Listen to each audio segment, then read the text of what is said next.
Right 7th class next concept lines and angles chapter ಒಳಗಡೆ next concept ಬಂದು pair of lines.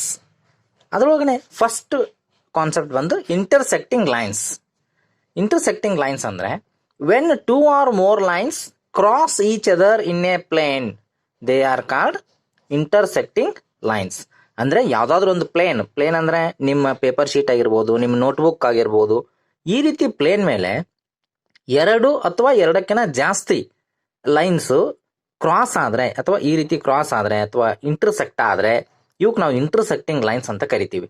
ಆಮೇಲೆ ಅವು ಯಾವ ಪಾಯಿಂಟ್ನೊಳಗಡೆ ಇಂಟರ್ಸೆಕ್ಟ್ ಆಕ್ಕವು ಆ ಪಾಯಿಂಟಿಗೆ ಪಾಯಿಂಟ್ ಆಫ್ ಇಂಟರ್ಸೆಕ್ಷನ್ ಅಂತ ಕರಿತೀವಿ ನಾವು. ಇಲ್ಲಿ ಓ, ಈ ಪಾಯಿಂಟ್ನೊಳಗಡೆ ಎರಡು ಲೈನ್ಸ್, ಒಂದು ಪಿ ಲೈನು ಇನ್ನೊಂದು ಕ್ಯೂ ಲೈನು ಇಲ್ಲಿ ಓ ಅನ್ನೋ ಕಡೆ ಇಂಟರ್ಸೆಕ್ಟ್ ಆಗ್ಯಾವ. So this point is known as point of intersection. ಇಲ್ಲೇನು ಅದನ್ನೇ ಹಾಕಿ ನೋಡ್ರಿ, ಓ ಇಸ್ ಈ ಲೈನ್ಸ್ ಎಲ್ಲಿ ಇಂಟರ್ಸೆಕ್ಟ್ ಆಕ್ಕವು, ಎಲ್ಲಿ ಕ್ರಾಸ್ ಆಕ್ಕವು, ಅದಕ್ಕೆ ನಾವು ಪಾಯಿಂಟ್ ಆಫ್ ಇಂಟರ್ಸೆಕ್ಷನ್ ಅಂತ ಕರಿತೀವಿ. ಇಲ್ಲಿ ಬರ್ದೀನಿ ನೋಡ್ರಿ, 2 lines P and Q intersect at point O which is the point of intersection. ನೆನ್ಪಿಟ್ಕೋರಿ, ಇಂಟರ್ಸೆಕ್ಟಿಂಗ್ ಲೈನ್ಸ್ ಅಂದ್ರೆ ಎರಡು ಅಥವಾ ಎರಡಕ್ಕಿಂತ ಜಾಸ್ತಿ ರೇಖೆಗಳು ಒಂದು ಪಾಯಿಂಟ್ನೊಳಗೆ ಕ್ರಾಸ್ ಆದರೆ ಅಥವಾ ಇಂಟರ್ಸೆಕ್ಟ್ ಆದರೆ ಅದಕ್ಕೆ ಇಂಟರ್ಸೆಕ್ಟಿಂಗ್ ಲೈನ್ಸ್ ಅಂತ ಕರಿತೀವಿ. So when 2 or more lines intersect or cross each other in a plane they are called as intersecting lines. Pair of lines ನಾವು first concept intersecting lines. Right, next concept transversal. Transversal ಕನ್ನಡದೊಳಗೆ ಛೇದಕ ರೇಖೆ ಅಂತ ಕರಿತೀವಿ ನಾವು. ಹಂಗಾರೆ transversal ಅಂದ್ರೆ ಏನು? A line, transversal is a line that intersects 2 or more lines at different points is called a transversal. ಅಂದ್ರೆ ಯಾವ ರೇಖೆ ಎರಡು ಅಥವಾ ಎರಡಕ್ಕಿಂತ ಹೆಚ್ಚು ಲೈನ್ಸ್ ಅನ್ನ ಇಂಟರ್ಸೆಕ್ಟ್ ಆಗುತ್ತೆ ಅದಕ್ಕೆ ನಾವು ಟ್ರಾನ್ಸ್ವರ್ಸಲ್ ಅಂತ ಕರಿತೀವಿ. ಇಲ್ಲಿದೆ ನೋಡ್ರಿ, ಎರಡು ಲೈನ್ ತಗೊಂಡಿನಿ ನಾನು, ಇಲ್ಲಿದೆಲ್ಲ ಎರಡು ಬ್ಲೂ ಲೈನ್ ಅದಾವು. ಇದನ್ನ ಇಂಟರ್ಸೆಕ್ಟ್ ಮಾಡದಂತ ಈ ಗ್ರೀನ್ ಲೈನ್ ಐತಲ್ಲ, ಇದು ಎರಡು ಪಾಯಿಂಟ್ನೊಳಗೆ ಇಂಟರ್ಸೆಕ್ಟ್ ಆಗೈತಿ. ಇಲ್ಲೊಂದು ಪಾಯಿಂಟ್ ಐತಿ, ಇಲ್ಲೊಂದು ಪಾಯಿಂಟ್ ಐತಿ. ಈ ರೀತಿ ಎರಡು ಬೇರೆ ಬೇರೆ ಪಾಯಿಂಟ್ನೊಳಗಡೆ ಅದು ಇಂಟರ್ಸೆಕ್ಟ್ ಆದರೆ ಅದಕ್ಕೆ ನಾವು ಟ್ರಾನ್ಸ್ವರ್ಸಲ್ ಅಂತ ಕರಿತೀವಿ, ಛೇದಕ ರೇಖೆ. So transversal is a line that intersect 2 or more lines at different points. Next, angles made by a transversal. ಹಂಗಾದ್ರೆ ಯಾವ್ದಾದ್ರು ಎರಡು ಅಥವಾ ಎರಡಕ್ಕಿಂತ ಹೆಚ್ಚು ಪ್ಯಾರಲಲ್ ಲೈನ್ಸ್ ಅನ್ನ ಒಂದು ಲೈನ್ ಇಂಟರ್ಸೆಕ್ಟ್ ಆದ್ರಕ್ಕೆ ನಾವು ಟ್ರಾನ್ಸ್ವರ್ಸಲ್ ಅಂತ ಕರಿತೀವಿ. ಒಂದ್ಸಲ ಈ ಟ್ರಾನ್ಸ್ವರ್ಸಲ್ ಎಷ್ಟು ಟೈಪ್ಸ್ ಅನ್ನ ಆಂಗಲ್ಸ್ ಅನ್ನ ಅದು ಮಾಡುತ್ತೆ ಅನ್ನೋದು ನೋಡೋಣ. ಇಲ್ಲ, ನಾನು ಮಾರ್ಕ್ ಮಾಡಿದ್ದೀನಿ, ಎರಡು ಪ್ಯಾರಲಲ್ ಲೈನ್ಸ್ ಅದಾವು. ನಾನು ಹೋಗ್ಬೇಕಾದ್ರೆ ಹೆಸರು ಕೊಡ್ತೀನಿ. It is the first line L and second line as M and I consider this transversal as A B. ಇಲ್ಲೇ ಎ ಬಿ ಅನ್ನೋದು ಟ್ರಾನ್ಸ್ವರ್ಸಲ್, ಎಲ್ ಅನ್ನೋದು ಫಸ್ಟ್ ಲೈನ್, ಎಮ್ ಅನ್ನೋದು ಸೆಕೆಂಡ್ ಲೈನ್. ಈ ಎರಡು ಪ್ಯಾರಲಲ್ ಲೈನ್ ಏನು ಇಂಟರ್ಸೆಕ್ಟ್ ಆಗೈತಿ, ಎರಡು ಪಾಯಿಂಟ್ನೊಳಗೆ intersect ಆಗೈತಿ ನೋಡ್ರಿ, ಎ ಬಿ ಅನ್ನೋದು. ಸೊ ಇದಕ್ಕೆ ನಾವು ಟ್ರಾನ್ಸ್ವರ್ಸಲ್ ಅಂತ ಕರಿತೀವಿ. ಹಂಗಾರೆ ಆ್ಯಂಗಲ್ಸ್ ಅನ್ನು ಅದು ಫಾರ್ಮ್ ಮಾಡುತ್ತೆ. ನಾನು ಅಲ್ಲಿ ಮಾರ್ಕ್ ಮಾಡೀನಿ, it is angle 1, angle 2, angle 3, angle 4, angle 5, angle 6, angle 7 and angle 8. ಇಷ್ಟು ಆಂಗಲ್ಸ್ ಅನ್ನು ಅದು ಫಾರ್ಮ್ ಮಾಡುತ್ತೆ. ಹಂಗಾದ್ರೆ ಅವಕ್ಕೆ ಸ್ಪೆಸಿಫಿಕ್ ಆಗಿ ನೇಮ್ಸ್ ಕೊಟ್ಟಾರ. ಇಲ್ಲಿ ನಾನು ಬರೆದಿದ್ದೀನಿ ಯಾವ್ಯಾವ ಆಂಗಲ್ಸ್ ಫಾರ್ಮ್ ಆಕ್ಕವು ಅಂತ. ಇಂಟೀರಿಯರ್ ಆಂಗಲ್ಸ್, ಯಾವ್ಯಾವ ಆಂಗಲ್ಸ್ ನೋಡ್ಕೋರಿ. ಇಂಟೀರಿಯರ್ ಅಂದ್ರೆ ಒಳಗಿನ ಕೋನಗಳು, ಎಕ್ಸ್ಟೀರಿಯರ್ ಅಂದ್ರೆ ಹೊರಗಡೆ. ಇಂಟೀರಿಯರ್ ಆಂಗಲ್ಸ್ ಯಾವ್ಯಾವು? ಇಂಟೀರಿಯರ್ ಅಂದ್ರೆ ಈ ಏನು ಪ್ಯಾರಲಲ್ ಲೈನ್ಸ್ ಅದಾವಲ್ಲ ಎಲ್ ಮತ್ತೆ ಎಮ್, ಅದ್ರ ಒಳಗಡೆ ಇರಕ್ಕಂತ ಕೋನಗಳು ಯಾವ್ಯಾವು? Angle 3, angle 4, angle 5 and angle 6. ಇವು ಇಂಟೀರಿಯರ್ ಆಂಗಲ್ಸ್, ಒಳಗಿನ ಕೋನಗಳು. ಈ ಲೈನ್ ಏನಿದಾವಲ್ಲ ಅದ್ರ ಒಳಗಡೆ ಇರೋವು. ನೆಕ್ಸ್ಟ್ ಎಕ್ಸ್ಟೀರಿಯರ್ ಆಂಗಲ್ಸ್, ಹೊರಗಿನ ಕೋನಗಳು. Angle 1, angle 2, angle 7, angle 8. ಈ ಲೈನ್ ಐತಲ್ಲ ಎಮ್ ಲೈನ್, ಅದ್ರ ಹೊರಗಡೆ ಇರ್ತಕ್ಕಂಥವು. ಇಲ್ಲಿ ಆಂಗಲ್ ಲೈನ್ ಹೊರಗಡೆ ಯಾರು ಅದಾರ? 1, 2 ಅದಾವು. So these 4 angles are exterior angles. Next, pair of corresponding angles. Corresponding angles, they are in the shape of L.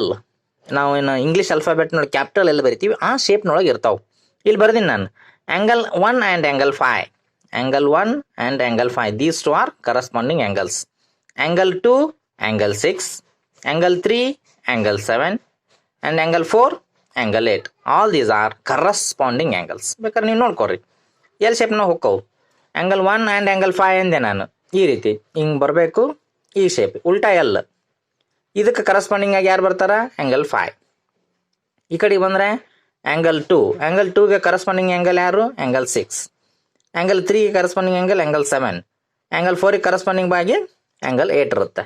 So all these are pair of corresponding angles. Pair ಅಂದರೆ ಜೊತೆಯಾಗಿ ಇರಬೇಕು. angle 1 and angle 5 are pair of corresponding angles. 2 and 6 are pair of corresponding angles. Pair ಅಂದ್ರೆ ಜೊತೆಯಾಗಿರೋದು. Right, ನೋಡ್ರಿ 3 angles ಅದು ಈಗ interior angles, exterior angles and corresponding angles. Next, pair of alternate angles. Alternate angles ಅಂದ್ರೆ these are in the shape of capital letter Z. ಈ ಶೇಪ್ನಾಗ ಇರ್ತಾವು ಅಥವಾ ಈ ಶೇಪ್ನಾಗಾದ್ರೂ ಇರ್ತಾವ. ಇಲ್ಲೇನು ಆ್ಯಂಗಲ್ಸ್ ಫಾರ್ಮ್ ಹಾಕೋಲ್ಲ, ದೀಸ್ ಆರ್ ಕರಸ್ಪಾಂಡಿಂಗ್ ಆ್ಯಂಗಲ್ಸ್. ಈ ಶೇಪ್ನ ಬರ್ತಾವೆ ನೋಡ್ರಿ. ಇಲ್ಲಿ ಬರ್ದೀನಿ ನಾನು angle 3 and angle 6, angle 4 and angle 5. ಚಿತ್ರದಾಗ ನೋಡ್ಕೋರಿ, ಈ ರೀತಿ ಬರ್ಬೇಕು. ಇಲ್ಲಿ ಸ್ಟಾರ್ಟ್ ಮಾಡ್ತೀನಿ ನೋಡ್ರಿ, ನಾನು ಜಡ್ ಶೇಪ್ನಾಗ ಹೋಗ್ತೀನಿ. ನಾನು ಇಲ್ಲಿಂದ ಸ್ಟಾರ್ಟ್ ಮಾಡ್ತೀನಿ, ಇಲ್ಲಿ ಬಂದೆ, ಇಲ್ಲಿ ತನಕ ಬಂದೆ, ನೆಕ್ಸ್ಟ್ ಹಿಂಗೆ ಜಡ್ ಶೇಪ್ನಾಗ ಹೋದೆ. ಹೋಗುವಾಗ 2 ಆ್ಯಂಗಲ್ಸ್ ಒಂದು angle 3 and angle 6. These two are alternate angles. ಮತ್ತು ಈ ಕಡೆ ಎಲ್ಲಿಂದ ಸ್ಟಾರ್ಟ್ ಮಾಡೋಣ, ಹಿಂಗೆ ಬಂದು ಇಲ್ಲಿ ಸ್ಟಾಪ್, ಮತ್ತು ಹಿಂಗೆ ಉಲ್ಟಾ ಜಡ್. ಅವಾಗ ಯಾರ್ಯಾರು ಬಂದರು, angle 4 and angle 5. So angle 3 and angle 6 are ಅದು alternate angles. Angle 4 and angle 5 are corresponding angles. And ಅದರೊಳಗನೆ ಲಾಸ್ಟಿಗೆ ಬರೋದು pair of angles on the same side of transversal. ಅಂದರೆ ಟ್ರಾನ್ಸ್ವರ್ಸಲ್ ಏನಿತ್ತು ಅದರ ಒಂದೇ ಸೈಡಿಗೆ ಇರ್ತಕ್ಕಂಥ ಆ್ಯಂಗಲ್ಸ್ ಇಲ್ಲಿ ತೋರಿಸ್ತೀನಿ ನೋಡ್ರಿ. ಇಲ್ಲಿ ಯಾವ್ಯಾವ ಬರ್ದೀನಿ ನಾನು, 3, 5, 4, 6 ಇಲ್ಲಿದೇನಾ. ಟ್ರಾನ್ಸ್ವರ್ಸಲ್ ಎ ಬಿ ಐತಿ. ಈ ಟ್ರಾನ್ಸ್ವರ್ಸಲ್ ಎ ಬಿ ಐತಲ್ಲ, ಇದ್ರ ಒಂದೇ ಸೈಡಿಗೆ ಈ ರೀತಿ. ಈಗ ಈ ಕಡೆ ಸೈಡ್ ತೊಗೊಂಡ್ರೆ 3, 5 ಆ್ಯಂಡ್ ಈ ಕಡೆ ಸೈಡ್ ಬಂದರೆ 4, 6. All these are pair of angles on the same side of transversal. ಇದು ಭಾಳ important. Transversal of parallel lines. ಇಲ್ಲಿ ನಾನು 2 ಪ್ಯಾರಲಲ್ ಲೈನ್ಸ್ ಹಾಕೀನಿ, ಹೆಸರು ಕೊಡ್ತೀನಿ ಅವಕ್ಕೆ. It is one line is L and second line is M. ಈಗ ಹೆಸರು ಕೊಡ್ತೀನಿ ಟ್ರಾನ್ಸ್ವರ್ಸಲಿಗೆ. P Q is a transversal. Right, next ನೋಡ್ಕೊರಿ ಟ್ರಾನ್ಸ್ವರ್ಸಲ್ ಆಫ್ ಪ್ಯಾರಲಲ್ ಲೈನ್ಸ್. ಇಲ್ಲಿ ಬರ್ತಕ್ಕಂಥ ಸ್ಟೇಟ್ಮೆಂಟ್ಸು ಭಾಳನೇ ಇಂಪಾರ್ಟೆಂಟ್. ಆಮೇಲೆ ನಾನು ಕಲರ್ ಸಹ ಸೇಮ್ ಹಾಕಿದ್ದೀನಿ ಅದ್ರ ತಕ್ಕನೆ. ಇಲ್ಲಿ ನಾನು ಫಸ್ಟ್ ಓದ್ತೀನಿ ನೋಡ್ರಿ. If 2 parallel lines are cut by transversal, each pair of alternate angles are equal. ಅಂದರೆ 2 ಪ್ಯಾರಲಲ್ ಲೈನ್ಸನ್ನು ಟ್ರಾನ್ಸ್ವರ್ಸಲ್ ಕಟ್ ಮಾಡ್ತು ಅಂತಂದರೆ ಅಲ್ಲಿರ್ತಕ್ಕಂಥ ಅಲ್ಟರ್ನೇಟ್ ಆ್ಯಂಗಲ್ಸು ಸಮನಾಗಿರ್ತಾವು. ಇಲ್ಲೇ ಆ್ಯಂಗಲ್ 1 ಮತ್ತು angle 2 alternate angles, angle 3 and angle 4 are alternate angles. ಇವು ಯಾಕೆ ಅಲ್ಟರ್ನೇಟ್ ಅಂದರೆ ಜಡ್ ಶೇಪ್ನಾಗ ಇರ್ಬೇಕಂತ ಹೇಳಿದ್ದು ನಾನು ಆಲ್ರೆಡಿ. ಈ ರೀತಿ ಬರಬೇಕು ಜಡ್ ಶೇಪ್. ನೆಕ್ಸ್ಟ್ ಈ ಕಡೆಯಿಂದ ಬಂದರೆ ಹಿಂಗೆ ಹೋಗುತ್ತೆ. ಸೊ ಈ ಏನು ಆ್ಯಂಗಲ್ 1 ಮತ್ತು ಆ್ಯಂಗಲ್ 2 ಇಲ್ಲಿ ಕೇಸರಿ ಬಣ್ಣ ಹಾಕಿ ನೋಡ್ರಿ, ಇವು ಅಲ್ಟರ್ನೇಟ್ ಆ್ಯಂಗಲ್ಸ್. ಇಲ್ಲಿ ಬ್ಲ್ಯಾಕ್ ಇರೋ 2 ಅಲ್ಟರ್ನೇಟ್ ಆ್ಯಂಗಲ್ಸ್. ಅಂದರೆ 2 ಪ್ಯಾರಲಲ್ ಲೈನನ್ನು ಒಂದು ಟ್ರಾನ್ಸ್ವರ್ಸಲ್ ಕಟ್ ಮಾಡ್ತು ಅಂದರೆ ಅಲ್ಲೇ ಇರ್ತಕ್ಕಂಥ ಅಲ್ಟರ್ನೇಟ್ ಆ್ಯಂಗಲ್ಸು ಸಮನಾಗಿರ್ತಾವು. So if 2 parallel lines are cut by a transversal, then pair of alternate angles are equal. ಇದು ಭಾಳ ಇಂಪಾರ್ಟೆಂಟು. ರೈಟ್, ನೆಕ್ಸ್ಟ್ ಸ್ಟೇಟ್ಮೆಂಟಿಗೆ ಹೋಗ್ತೀನಿ ನಾನು. ಇಲ್ಲಿ ಬರ್ತೀನಿ ನೋಡ್ರಿ, angle 1 equal to 2, angle 3 equal to 4. These are alternate angles.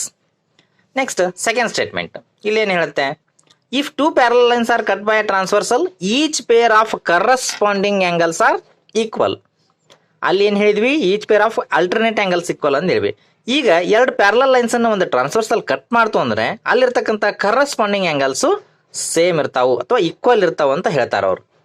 So ಇಲ್ಲಿ corresponding angles ಯಾವುವು, angle 1ಗೆ ಆ್ಯಂಗಲ್ 2 ಕರಸ್ಪಾಂಡಿಂಗ್, ಆ್ಯಂಗಲ್ 4ಗೆ ಆ್ಯಂಗಲ್ 3 ಕರಸ್ಪಾಂಡಿಂಗ್. ಇಲ್ಲಿ ಕಲರ್ ಸಹ ಸೇಮ್ ಹಾಕಿನಿ ನೋಡ್ರಿ. ಇಲ್ಲಿ ರೆಡ್ಡಿಗೆ ರೆಡ್ ಹಾಕಿನಿ, ಇಲ್ಲಿ ಪರ್ಪಲೇ ಹಾಕಿನಿ. ಅಂದರೆ 2 ಸೇಮ್ ಈಕ್ವಲ್ ಅಂತ ಅರ್ಥ. So angle 1 which is equal to angle 2, angle 4 which is equal to angle 3. All these are corresponding angles. ಅವು ಎಲ್ ಶೇಪ್ನಾಗ ಇರ್ತಾವೆ ಅಂತ ಹೇಳಿ ನಾ, ಎಲ್ ಬರೀತಿರಲ್ಲ ಕ್ಯಾಪಿಟಲ್ ಎಲ್, ಆ ಶೇಪ್ನಾಗ ಇರ್ತಾವೆ. ಈ ಕಡೆ ರಿವರ್ಸ್ ಡೈರೆಕ್ಷನ್ ಹೋಗುತ್ತೆ. So if 2 lines are cut by transversal, peer of corresponding angles are equal. ಇದು ಭಾಳ important. If 2 parallel lines are cut by a transversal, then the sum of interior angles on the same side of transversal are supplementary. Supplementary ಅಂದರೆ 2 angle ಕೂಡಿಸಿದ್ರೆ 180 degree ಬರಬೇಕು, ಅವಕ್ಕೆ supplementary ಅಂತ ಕರಿತೀವಿ ನಾವು. ಇಲ್ಲೇನು ಹೇಳ್ತಾರ, 2 ಪ್ಯಾರಲಲ್ ಲೈನ್ಸನ್ನು ಏನಾದರೂ ಒಂದು ಟ್ರಾನ್ಸ್ವರ್ಸಲ್ ಕಟ್ ಮಾಡಿದರೆ ಅಲ್ಲಿರ್ತಕ್ಕಂಥ ಇಂಟರ್ನಲ್ ಆ್ಯಂಗಲ್ಸ್ ಅದಲ್ಲ, ಇಂಟೀರಿಯರ್ ಆ್ಯಂಗಲ್ಸ್. ಇಲ್ಲಿ 1 ಮತ್ತು 4 ಇಂಟೀರಿಯರ್ ಆ್ಯಂಗಲ್ಸ್, 2 ಮತ್ತು 3 ಇಂಟೀರಿಯರ್ ಆ್ಯಂಗಲ್ಸ್. ಇವನ್ನು ಕೂಡಿಸಿದ್ರೆ 180 ಡಿಗ್ರಿ ಇರುತ್ತಂತೆ. So angle 1 plus angle 4 180 degree, angle 2 plus angle 3 180 degree. ಈಗ ಫಾರ್ ಎಕ್ಸಾಂಪಲ್ ಆ್ಯಂಗಲ್ 1 ನಾನು ಏನಾದರೂ 100 ಡಿಗ್ರಿ ಐತಂದರೆ ಆ್ಯಂಗಲ್ 4 80 ಡಿಗ್ರಿ ಇರುತ್ತೆ. ಆ್ಯಂಗಲ್ 2 60 ಡಿಗ್ರಿ ಹೇಳಿದರೆ ಆ್ಯಂಗಲ್ 3 120 ಡಿಗ್ರಿ ಇರುತ್ತೆ. ಯಾಕಂದರೆ ಅವೆರಡು ಕೂಡಿಸಿದ್ರೆ 180 ಡಿಗ್ರಿ ಬರಬೇಕು. So if 2 parallel lines are cut by a transversal, the sum of two interior angles on the same side of transversal. Same side ಅಂದ್ರೆ ಈ ಲೈನ್ ಐತಲ್ಲ ಇದ್ರದ್ದು ಸೇಮ್ ಸೈಡ್, ಈ ಕಡೆ ಇರಬೇಕು ಇಲ್ಲ ಈ ಕಡೆ ಇರಬೇಕು. ಆ ಸೈಡಿಗೆ ಇರ್ತಕ್ಕಂಥ ಎರಡು ಆಂಗಲ್ಸ್ ಅನ್ನ ಕೂಡಿಸಿದ್ರೆ ಸಪ್ಲಿಮೆಂಟರಿ ಇರ್ತಾವಂತಾರೆ, ಅಂದ್ರೆ 180 ಡಿಗ್ರಿ ಇರ್ತಾವಂತೆ. So angle 1 plus angle 4 180, angle 2 plus angle 3 ಕೊಟ್ಟು 180 ಡಿಗ್ರಿ. ಆದ್ರಿಂದ ಸ್ಟೂಡೆಂಟ್ಸ್ ಈ ಚಾಪ್ಟರ್ನ ಭಾಳ ಸೀರಿಯಸ್ ಆಗಿ ಸ್ಟಡಿ ಮಾಡ್ರಿ, ನೆಗ್ಲಿಜೆನ್ಸಿ ಮಾಡಿಬಿಡ್ರಿ, ಫೇರ್ನ ಬರೀರಿ. ಒಂದು ಬಿಟ್ಟು 2 ಸಲ ವಿಡಿಯೋ ನೋಡ್ರಿ, ಅಲ್ಲಿ ನೀಟಾಗಿ ನಾನು ಹೇಳ್ತೀನಿ. Thank you.